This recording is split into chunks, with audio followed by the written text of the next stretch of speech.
राष्ट्र नायकों को मेरा नमस्कार। मैं अखिलेश स्वागत करता हूं आप सभी का एक बार फिर से आपके YouTube channel doctor AP education पर। संज्ञानात्मक विकास के पार्ट 2 में हम लोग आज जीन पियाजे के संज्ञानात्मक विकास की चारों अवस्थाओं का विस्तृत अध्ययन करेंगे। जो साथी हमारा पार्ट 1 संज्ञानात्मक विकास का पार्ट 1 का वीडियो नहीं देखे हैं वो ज़रूर देख लें, क्योंकि उस पार्ट में हम सभी ने संज्ञानात्मक विकास के भाग में जो कठिन शब्द प्रयोग किए जाते हैं या जिन शब्दावलियों का प्रयोग होता है उन सभी शब्दावलियों जैसे आत्मसातकरण, संरक्षण, समायोजन, स्कीमा, ऐसे जो शब्द प्रयोग होंगे अवस्थाओं में, उन सभी का विस्तृत अर्थ जानने का प्रयास किया है चित्रों के माध्यम से। तो वो ज़रूर वीडियो आप लोग देख लीजिएगा प्लेलिस्ट से। आज हम अभी इस पार्ट में जीन पियाजे की चारों विकासात्मक अवस्थाओं का विस्तृत अध्ययन करेंगे और जीन पियाजे के संज्ञानात्मक विकास का ये वीडियो कंप्लीट करने के बाद चाहे आप सीटेट पढ़ रहे हो अच्छी बात है, लेकिन कहीं पर भी अगर आप जीन पियाजे से कुछ भी पूछा जाएगा तो अगर 5 सवाल पूछे जाते हैं तो 4 सवाल का जवाब आप देने लायक होंगे, ऐसा मेरा एक आत्मविश्वास है। इस आत्मविश्वास के साथ मैं आपको आगे का कंटेंट बताने का प्रयास करूंगा। तो आइए जानें कौन है ये व्यक्ति जीन पियाजे, क्या इनका योगदान है, क्यों ये इतने फेमस हुए, क्यों इतने प्रचलित हुए और इन्होंने क्या बताया कि आखिर बच्चा कैसे सीखता है और किस प्रकार से वो अपने ज्ञान का सृजन करता है। तो अगर व्यक्तिगत जानकारी लें तो जीन पियाजे साहब स्विट्ज़रलैंड के एक मनोवैज्ञानिक थे जो प्रशिक्षित थे प्राणी विज्ञान में, जूलॉजिस्ट थे और उन्होंने उस फील्ड में अपना काम कर रखा था। लगभग इनका जो अल्फ्रेड बिने के ये समकालीन थे और उन्हीं के साथ में बुद्धि परीक्षण के कार्यों को किया करते थे। लास्ट पार्ट में हम लोगों ने इस बात पर भी चर्चा की थी कि चूंकि संज्ञानात्मक विकास का सीधा संबंध बालक के बौद्धिक विकास से होता है, तो बौद्धिक विकास का अध्ययन करते करते इन्होंने इस बात पर भी सोचना प्रारंभ किया कि आखिर बालक सीखता कैसे है, इस बात को भी जाना जाए, कैसे वो अपने ज्ञान को सीखता है, कैसे दो बच्चे अलग अलग प्रकार से सीखते हैं। तो इस बात को ध्यान में रखते हुए इन्होंने अपना अध्ययन किया और अपना सिद्धांत बतलाया कि कैसे बालक ज्ञान का अर्जन करता है, कैसे उस प्राप्त ज्ञान का संयोजन करता है और कैसे उस प्राप्त ज्ञान का वह उपयोग करता है। तो कैसे उपयोग करेगा, कैसे अर्जन करेगा, कैसे उसका समायोजन करेगा, इसके लिए ये कहते हैं कि बालक जो है वो एक नन्हा अन्वेषक है और वह वातावरण से स्वयं से सीखता है, यानी वो अपने ज्ञान का सृजन स्वयं करता है। बालक अपने ज्ञान का सृजन स्वयं करता है। यदि शिक्षक ही उसे पढ़ा रहा होता, यदि शिक्षक के द्वारा ही बालकों को ज्ञान प्राप्त हो रहा होता, तो क्लास के प्रत्येक छात्र का जो परफॉर्मेंस है वो सेम होना चाहिए। ऐसा तो होता नहीं। क्या होता है कि किसी बच्चे के नंबर ज़्यादा होते हैं, किसी बच्चे के नंबर कम होते हैं। तो इसका मतलब ये है कि सभी बच्चे अपने अपने हिसाब से सीखते हैं। कैसे सीखते हैं? बच्चे अपने अपने हिसाब से सीखते हैं। जब अपने अपने हिसाब से सीखते हैं, जब ज़्यादा कोई व्यक्ति किसी भी एक पक्ष पर केंद्रित हो जाएगा तो वहाँ से उसकी आलोचना प्रारंभ हो जाएगी। जब इन्होंने इस बात को कह दिया कि बच्चे अपने हिसाब से सीखते हैं, इसी को लेकर के वाइगोत्स्की जो थोड़ा सा हैं वो इनकी आलोचना लिखेंगे। वाइगोत्स्की में हम लोग वाइगोत्स्की को पढ़ेंगे। तो इनका फिलहाल ये कहना है कि बच्चे अपने आप से सीखते हैं, अपने ज्ञान का सृजन स्वयं करते हैं, ये एक नन्हे अन्वेषक होते हैं और अपने हिसाब से अपने ज्ञान का वो सृजन कर लेते हैं। ये जो ज्ञान का सृजन है, ये जो ज्ञान का अर्जन है, वो तुरंत नहीं होता। ये जो ज्ञान का प्रतिनिधान है, ये जो नॉलेज प्रेजेंटेशन है, ये नॉलेज प्रेजेंटेशन एकाएक देखने को नहीं मिल जाती, अपितु ये धीरे धीरे विभिन्न विकासी अवस्थाओं में देखने को मिलती है। इन्होंने कहा कि ज्ञान के अर्जन का एक क्रम होता है और ये जो क्रम है इन्होंने इसे विभिन्न विकासी अवस्थाओं में कहा कि ये प्रदर्शित करता है। ये चूँकि इन्होंने कहा कि विभिन्न विकासी अवस्थाओं में बालक के ज्ञान का प्रदर्शन होता है, योग्यताओं का विभिन्न विकासी अवस्थाओं में विभिन्न प्रकार की योग्यताएं देखने को मिलती है, इसीलिए इनके सिद्धांत को विकासी अवस्था सिद्धांत, विकासात्मक सिद्धांत, अवस्था सिद्धांत, संरचनावादी सिद्धांत या अंतःक्रियावादी विचारधारा भी कहा जाता है। अब भाई सारी बातें तो समझ में आ गई, ये अंतःक्रियावादी विचारधारा का मतलब क्या है? तो अंतःक्रियावादी विचारधारा का मतलब ये हुआ कि बालक कैसे सीखता है। मैंने आपको जब संवेग पढ़ाया था तो उस समय मैंने एक बात आपको बताई थी कि भाषा भी पढ़ाई थी, भाषा का लास्ट लेक्चर था, तो वहाँ पर मैंने आपको बताया कि एक बड़े समय तक मनोविज्ञान पर व्यवहारवादियों का एक आधिपत्य रहा और उसके बाद फिर विभिन्न विचारधाराओं का विकास हुआ है। तो ये जो व्यवहारवादी थे ये मानते थे कि कोई भी ज्ञान अभ्यास और अनुभव के माध्यम से सीखा जा सकता है। तो उसके बाद एक विचारधारा और विकसित हुई। उन्होंने कहा कि जरूरी नहीं है कि बालकों को सभी प्रकार के ज्ञान अभ्यास के माध्यम से सिखाया जा सके। कुछ प्रकार के ज्ञानों में बालक के परिपक्वता स्तर का भी महत्वपूर्ण योगदान है कि बालक का बुद्धि का विकास उस लेवल का नहीं है तो लाख आप अभ्यास करा लीजिए, आप उसे वो ज्ञान सिखा नहीं सकते। जैसे कि कक्षा 3 के बालक को अगर आप कक्षा 9 का सवाल हल कराइए, बहुत अभ्यास कराइए, बहुत अभ्यास कराइए, बहुत अभ्यास कराइए, परंतु वो सवाल उसको उतना ज़्यादा याद नहीं हो पाएगा, वो हल नहीं कर पाएगा, क्योंकि वो उसकी एक सीमा है। इसको नाम भी वाइगोस्की जेडपीडी कहते हैं, वो आप पढ़ेंगे उसमें, ठीक है। तो इस बात को लेकर विवाद था कि कोई कहता था परिपक्वता ज़्यादा महत्वपूर्ण है, कोई कहता था अनुभव यानी अभ्यास ज़्यादा महत्वपूर्ण है। तो इन्होंने कहा कि भैया लड़ाई मत करो, ये जो समझ या संज्ञान और वास्तविकता खोजने की जो शक्ति है वो बालक के परिपक्वता स्तर, न सिर्फ परिपक्वता स्तर और न सिर्फ अनुभव पर आधारित होती है, बल्कि इन दोनों की अंतःक्रिया पर आधारित होती है। दोनों की अंतःक्रिया जो है उस अंतःक्रिया पर दोनों की विचारधारा, मतलब दोनों का जो ज्ञान है, इन दोनों का महत्वपूर्ण है। परिपक्वता का भी और अभ्यास दोनों का महत्वपूर्ण योगदान होता है। चलिए, अब ये जो ज्ञान का अर्जन है वो विभिन्न अवस्थाओं में इन्होंने कहा है और बालकों के संज्ञानात्मक विकास के लिए इन्होंने 4 अवस्था सिद्धांत का प्रतिपादन किया। कितनी अवस्थाओं को प्रतिपादन किया है? 4 अवस्था सिद्धांत का प्रतिपादन किया हुआ है। क्या क्या नाम है इनके? पहला है संवेदी पेशीय अवस्था, सेंसरी मोटर स्टेज, जिसे 0 से 2 वर्ष का नाम दिया गया है। दूसरा पूर्व परिचालन अवस्था, प्री ऑपरेशनल स्टेज, जिसे 2 से 7 वर्ष का समय कहा गया है। तीसरा मूर्त या ठोस या स्थूल अनौपचारिक संक्रियात्मक अवस्था, स्थूल, चूंकि स्थूल के नाम से पूछा गया है इसीलिए मैं शब्द बोल दे रहा हूं आपके लिए।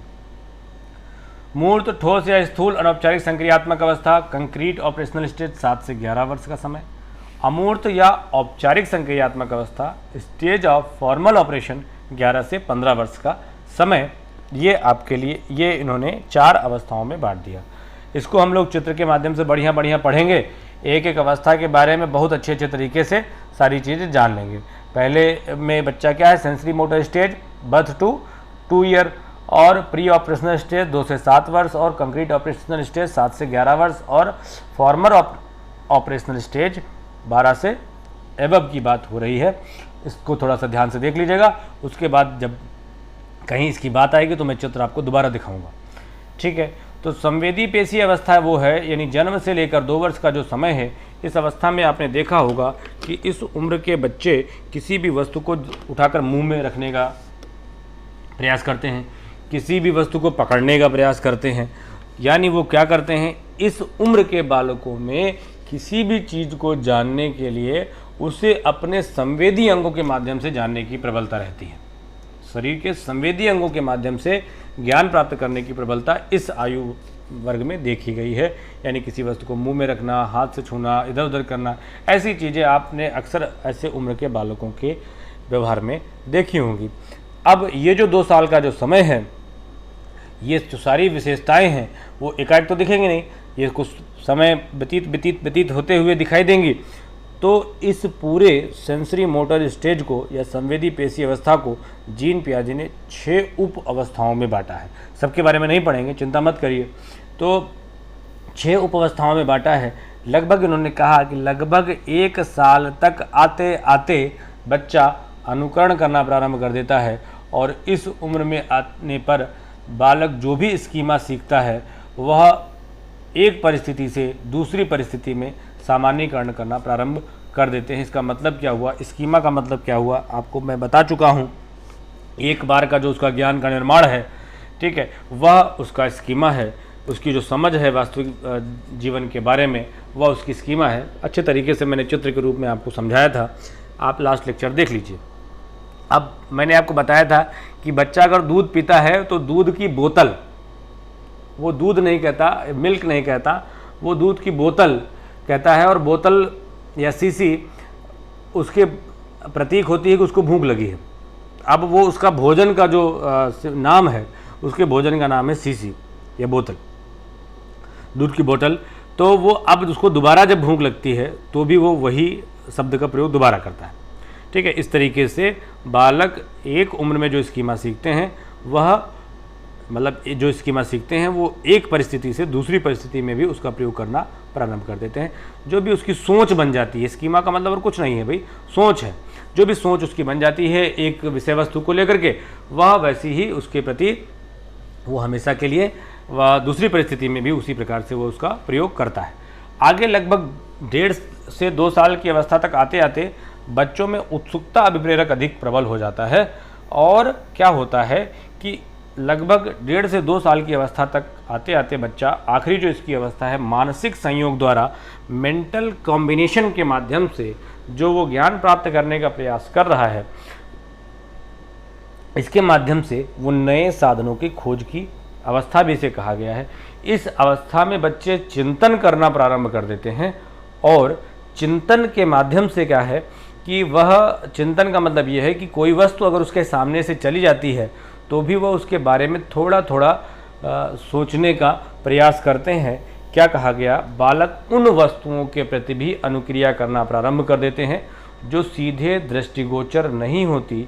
इसे वस्तु स्थायित्व का गुण कहा जाता है। वस्तु स्थायित्व का गुण किसे कहते हैं भैया? ऑब्जेक्ट परमानेंस का मतलब क्या है? पूछा भी गया है कि जीन पियाजे के अनुसार किस अवस्था में वस्तु स्थायित्व का गुण पाया जाता है।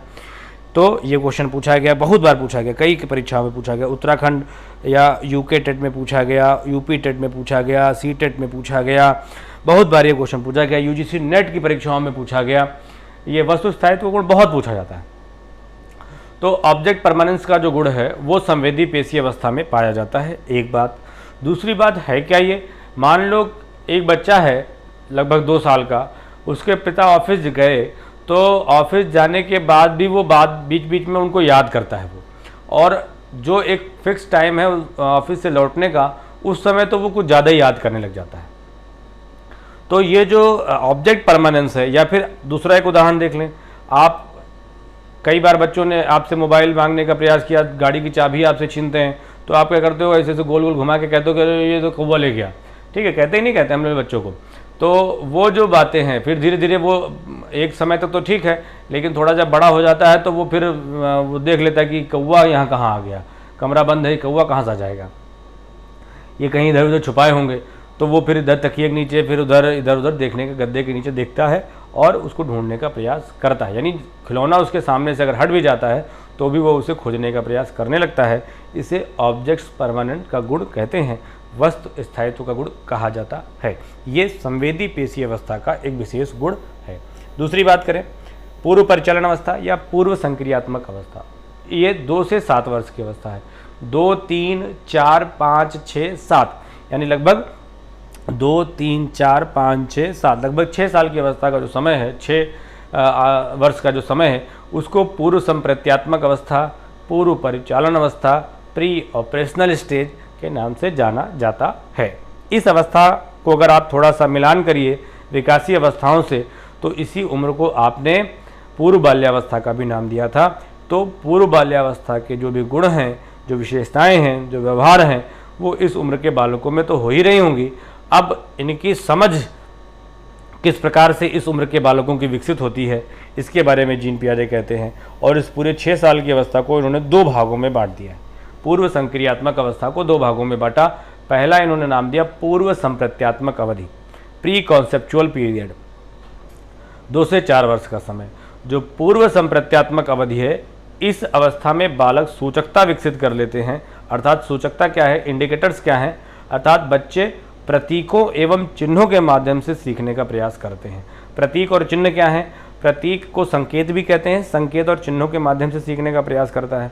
मतलब गुड्डा गुड़िया खेलता है, चाबी भरने वाली कार चलाता है और रेलगाड़ी ट्रेन चलाता है, ठीक है, वो इन सब चीज़ों से धीरे धीरे वास्तविक जो राजा हैं या जो वास्तविक गुड़िया गुड्डा हैं, ठीक है, या जो भी कार है, रियल जो कार है, उनका वो उसमें रिजेम्बलेंस या उसमें उनकी समानता को ढूंढने का प्रयास करता है, ठीक है। तो इस अवस्था में, पूर्व संप्रेत्यात्मक अवस्था में बच्चे प्रतीकों और चिन्हों के माध्यम से सीखते हैं, और इन प्रतीकों और चिन्हों के माध्यम से सीखने का जो गुण है, ये पूर्व संप्रेत्यात्मक अवधि का एक विशेष, पूर्व संप्रेत्यात्मक यानी संप्रत्यय बनने की।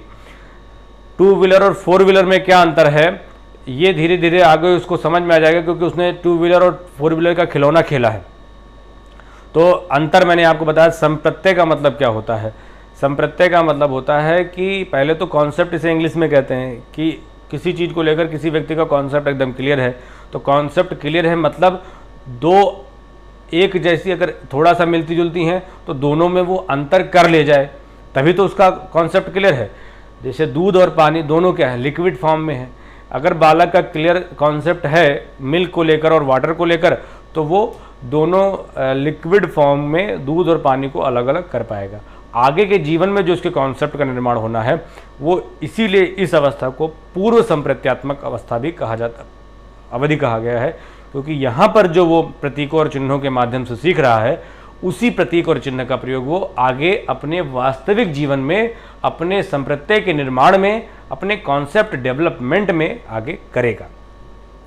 अब इन प्रतीकों और चिन्हों के माध्यम से सीखने की प्रक्रिया को लाक्षणिक कार्य की प्रक्रिया की संज्ञा दी गई है। क्वेश्चन आपसे पूछा जाए कि लाक्षणिक कार्य क्या है, तो प्रतीकों और चिन्हों के माध्यम से सीखने की क्रिया को लाक्षणिक कार्य कहा जाता है। परंतु इस प्रतीकों और चिन्हों के माध्यम से सीखने से दो प्रकार के अवस्थाएं, या कहें कि दो प्रकार की भावना का विकास हो जाता है। ये अच्छी भी हैं लेकिन थोड़ा सा बुरी भी हैं। यहाँ पर संरक्षकों, अभिभावकों, अध्यापकों को ध्यान देने की आवश्यकता है। जब बच्चा ज़्यादा प्रतीकों और चिन्हों के माध्यम से सीखेगा तो वो क्या हो जाएगा, जीववाद और आत्मकेंद्रिता की भावना का विकास होगा। जीववाद का मतलब क्या होता है, निर्जीव को सजीव समझना, निर्जीव के प्रति भी सजीव जैसा ही व्यवहार करना। और आत्मकेंद्रिता का मतलब होता है कि सारा विश्व जो है वो उसी पर केंद्रित है।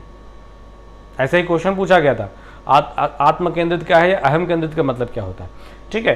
तो जीववाद में क्या होगा कि वो निर्जीव के प्रति सजीव समझने लगेगा, तो यहाँ पर उसके जो संवेगात्मक विकास है उसमें समस्या आएगी।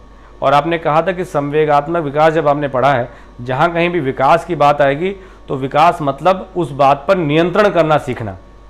एक व्यक्ति कभी भी नाराज हो सकता है, सही व्यक्ति पर सही समय पर सही मात्रा में नाराज होना संवेगात्मक विकास कहलाता है। तो यहाँ पर निर्जीव के प्रति पता चला खिलौना टूट गया और खो गया, तो पता चला रो रो के वो अपनी जान दे दे, ऐसा होता है, ऐसे कई बार घटनाएं हुई हैं। तो बच्चों में जीववाद ना आने पाए, इस बात को लेकर के संरक्षकों, अभिभावकों, अध्यापकों को थोड़ा सा ध्यान देना है कि प्रतीकों और चिन्हों के माध्यम से सीखने में जीववाद और आत्मकेंद्रिता की भावना का भी विकास हो जाता है। दूसरा, इसी अवस्था में पूर्व संप्रत्यात्मक अवस्था की जो 4 से 7 वर्ष की अवस्था है, 4 मतलब 4, 5, 6 और 7, यानी ये इसका एडमिशन हो जाएगा ये प्री स्कूल में, है ना। इसीलिए इसको प्री स्कूलिंग स्टेज भी कहा जाता है पूर्व बाल्यावस्था को, यानी ये किंडरगार्टन या आंगनबाड़ी के स्कूल जाएगा। तो यहाँ पर उसको थोड़ा सा स्टैंडिंग लाइन और लेटरल लाइन ये सब सिखाया जाता है। तो उसको थोड़ा सा टेबल वेबल याद कराना शुरू करेंगे। 7 आते आते मतलब कक्षा 2 तक पहुँच जाएगा। 7 का जब हो जाएगा, 7 वर्ष का हो जाएगा तो कक्षा 2 में पहुँच जाएगा। तो कक्षा 2 तक तो उसको 1+1 या 2+2 करके तो सिखाना शुरू करेंगे ना। यानी इस उम्र में बच्चों का क्रमबद्ध तर्क नहीं होगा, तर्क जो है वो क्रमबद्ध नहीं होगा, जोड़, घटाव, गुणा, भाग कर सकेंगे। इस अवस्था में बच्चों में रिवर्सिबिलिटी ट्रेट नहीं पाया जाता। पलटावी गुण इसे कहा गया और बहुत पूछा गया कि पलटावी गुण क्या है, कि अगर आप उसको 2+2 करके दे दीजिए तो वो 4 कर दे, वो ठीक है। अब 4 को आप अगर कहिए कि फैक्टर में करो, ठीक है, तो वो 4 को 4 में फैक्टर में करने में उसको समस्या होगी। अच्छा, एक उदाहरण और देख लेते हैं पलटावी गुण के बारे में। आपने 2 पहले समान ग्लास थे या बीकर थे, उसमें आपने जल भर रखा है, ठीक है। तो उसके बाद आपने दोनों का में से एक का आपने आकार बदल दिया और उस आकार बदलने के बाद आपने उसमें पानी भरा, तो अब क्या है, बच्चे ये बताने में थोड़ा सा कंफ्यूज हो जाएंगे कि किसमें पानी ज़्यादा है और किसमें कम है। यानी उसमें रिवर्सिबिलिटी ट्रेट नहीं पाया जाता, पलटावी गुण नहीं पाया जाता। इस अवस्था में इरिवर्सिबिलिटी ट्रेट पाया जाता है। अगर आपको इसी से घुमा कर पूछ लें कि इरिवर्सिबिलिटी ट्रेट कब पाया जाता है, ठीक है, तो इरिवर्सिबिलिटी ट्रेट यहाँ पर पलटावी गुण नहीं पाया जाता, अर्थात इरिवर्सिबिलिटी ट्रेट पाया जाता है। तो दोनों प्रकार से घुमा करके पूछ सकते हैं। रिवर्सिबिलिटी यानी पलटावी गुण नहीं, अपलटावी गुण पाया जाता है किस अवस्था में? अपलटावी गुण पूर्व संप्रत्यात्मक या पूर्व संक्रियात्मक अवस्था में पाया जाता है, जिसकी ये जो अंतर्दर्शी अवधि है उसमें यह गुण पाया जाता है। चलिए तीसरी अवस्था की ओर आगे बढ़ते हैं। मूर्त या ठोस अनौपचारिक संक्रियात्मक अवस्था, कंक्रीट ऑपरेशनल स्टेज, 7 से 11 वर्ष। आइए जाने क्या है ये। तो इस अवस्था में चूंकि इसका नाम ही मूर्त, ठोस या औपचारिक है, तो इस अवस्था में बच्चे जो हैं वो देख करके जान पाएंगे, ठोस वस्तुओं के आधार पर मानसिक संक्रिया कर सकते हैं। अमूर्त चिंतन की योग्यता का विकास नहीं हुआ होता। इस अवस्था में बच्चों में 3 संप्रत्यय विकसित होते हैं। कौन कौन से? संरक्षण। अब संरक्षण क्या है पूछेंगे, संरक्षण मैंने बता दिया है। संबंध क्या है? वर्गीकरण। ये 3 प्रकार के उसमें गुण विकसित होते हैं। संरक्षण का मतलब अगर कोई वस्तु है, जैसे ऊपर का चित्र मैं भी आपको दिखाऊंगा कि संरक्षण में मतलब है कि कम ज़्यादा, भारी हल्का, ये सारे गुण। संरक्षण मतलब परिवर्तन और स्थायित्व दोनों का गुण अगर जो बालक जान जाता है तो उसे संरक्षण का गुण कहते हैं। ठीक है, तो अब इस उम्र तक आते आते, यानी उम्र समय क्या हो गई है, ये 7 से 11 वर्ष का समय हो गया। 7 माने कक्षा 2, 3, 4, 5, 6, 7, 7-8 तक पहुँचेगा ना। तो इस उम्र में बालक क्या है कि ये गुण तो हो ही जाएगा कि कौन सी वस्तु हल्की है, कौन सी वजन है, कौन सी ज़्यादा है, कौन सी कम है, ये बात जान लेगा। संबंध मैंने एक जैसा संबंध, यानी अभी उसने एक आम खाया तो उसको पता चल जाए कि ये वो दशहरी वाला आम है, या कलमी वाला आम है, या लंगड़ा वाला आम है। वर्गीकरण करेगा, वर्गीकरण भी कर सकता है इस तरीके से, वो आम को अलग अलग क्लास में या कहे कि ये आम का फल है, ये मीठे मीठे 2 फल खाए, तो वो जानेगा कि ये एक फल आम था, एक फल अमरूद था, या दूसरा कोई था, सेब था। ठीक है, तो वर्गीकरण का क्वेश्चन पूछा गया है। तरल, लंबाई, भार तथा तत्व के संरक्षण से संबंधित समस्या का समाधान कर लेते हैं। किस उम्र के बालक या किस अवस्था के बालक तरल, लंबाई, भार तथा तत्व के संरक्षण, यानी संरक्षण का मतलब कम ज़्यादा, हल्का, भारी, तो तरल या लंबाई या भार या तत्व के संरक्षण से संबंधित समस्या को हल कर ले जाते हैं। और अगर हम विकासीय अवस्था से मिलान करें तो ये उत्तर बाल्यावस्था का समय है। अभी भी इनका चिंतन जो है वो बहुत ही क्रमबद्ध नहीं हुआ है। और शुरू में आपको इस अवस्था का मैं एक चित्र दिखा देता हूँ कि इस अवस्था में आप देख रहे हैं कि बच्चा सामने उसके आधा गिलास, और देखिए 2 कटोरी, 2 जगह उसके हाथ में कंक्रीट ऑपरेशनल स्टेज जो है, उस अवस्था में एक गिलास में पानी है और दूसरा कटोरी में पानी है। इस अवस्था के बच्चे, यानी मूर्त संक्रियात्मक अवस्था के बच्चे जो है, उनको जब तक आप सवाल जो है लिख कर नहीं देंगे तो वो हल करने में उनको समस्या होगी। बोल कर अगर आप कोई सवाल कराएंगे या सामने अगर वस्तु नहीं दिखाएंगे तो उनके बारे में वो बता पाना थोड़ा सा कठिन होगा। जैसे आपसे कह दिया जाए कि किसी बोतल में पानी कितना आएगा या किसी ड्रम में पानी कितना आएगा, तो किस में पानी ज़्यादा आएगा, इस बताने में थोड़ा सा बच्चे, उनको तकलीफ़ होगी, थोड़ा सा बच्चे कंफ्यूज होंगे। ठीक है, इस तरीके से चित्र आप देख सकते हैं। परंतु फॉर्मल स्टेज आते आते वो दिमाग में ही सोच लेगा कि आधा और खाली किसे कहते हैं। ठीक है, अच्छा भाई, तो अमूर्त चिंतन की उसमें योग्यता आ जाएगी। फिलहाल अभी क्या है कि अभी इसमें 3 गुण हो गए हैं और चिंतन क्रमबद्ध नहीं है। चैनल बिना सब्सक्राइब किए आप बिल्कुल मत जाइएगा, सब्सक्राइब जरूर करिए। आगे और भी कंटेंट हम लोग मज़ेदार तरीके से पढ़ेंगे। चौथी अवस्था और अंतिम अवस्था क्या है, इसे अमूर्त कहा गया है। अभी मूर्त कहा, यानी इस अवस्था में बच्चों को आप सवाल जो है वो बोल कर बताएंगे तो वो हल नहीं कर पाएंगे, अगर लिख कर दे देंगे तो वो सवाल का जवाब दे सकते हैं। और अक्सर आपने देखा होगा कि इस उम्र में डायरी बनती है, होमवर्क डायरी बनती है और होमवर्क उसमें लिख कर दिया जाता है। लेकिन आप जब थोड़ा सा बड़ी कक्षाओं में पहुंचते हैं, 9th हाई स्कूल तक आते हैं, तो वो डायरी वाला काम ख़त्म हो जाता है। अब आपको बता दिया जाता है कि हाँ ये पढ़कर आपको आना है। ठीक है, तो अमूर्त या औपचारिक संक्रियात्मक अवस्था 11 से 15 या 11 से ऊपर का समय, इसे हम किशोरावस्था का समय भी कहते हैं। और आपने कहा है कि सर्वाधिक मानसिक विकास किस अवस्था में होता है, तो सर्वाधिक मानसिक विकास किशोरावस्था में होता है। तो इसीलिए चिंतन पूर्णतः क्रमबद्ध होगा और अमूर्त चिंतन करने की योग्यता का भी विकास होगा। चूँकि वस्तु अगर सामने नहीं है, वह उसके बारे में भी सोचना प्रारंभ कर देगा और बालकों को इस उम्र में विकेंद्रण का गुण भी विकसित हो जाएगा। विकेंद्रण मतलब वस्तु जैसी है वैसा बता पाना, ठीक है। अब जैसे अगर धुआं उठ रहा है तो वो बताएगा कि धुआं भूत नहीं है, धुआं का मतलब गर्म हवा सदैव ऊपर की ओर जाती है, ऐसा उसका गुण होता है क्योंकि वो हल्की होती है।